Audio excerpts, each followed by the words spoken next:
येणाऱ्या ग्राम दहिगाव महिमळ येथील शेतकऱ्यांचे जोड रस्त्यासाठी धरणात अर्धनग्न अवस्थेत आमरण उपोषण सुरू आहे। 1 जानेवारी रोजी महिमळ आणि दहिगाव येथील शेतकऱ्यांनी 14 डिसेंबर रोजी तहसीलदार साहेब यांना महिमळ पाझर तलावातून रस्ता करून मिळण्याबाबत निवेदन सादर केलं होतं।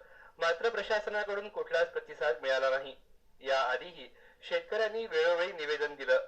मागील वर्षी उपोषणही केलं तरीही प्रशासनानं याकडे दुर्लक्ष केलंय। म्हणून सदर रस्त्यासाठी शेतकऱ्यांनी आमरण उपोषण सुरू केलं।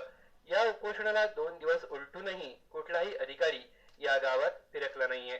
मात्र मंगळवारी तहसीलदारांच्या लेखी आश्वासनानंतर रात्री उशिरा हे आमरण उपोषण सोडण्यात आलंय। 2 ते 3 दिवसापासून दहिगाव व महिमळ येथील रहिवासी पाण्यामध्ये आत्मक्लेश करत आहे, तरी कोणताही अधिकारी इथे नाही, कोणता कर्मचारी नाही, काहीच नाही। 2 दिवसापासून आम्ही इथे उपोषणाला बसलेलो आहे पाण्याचं। यंदा थेट पडल्याचे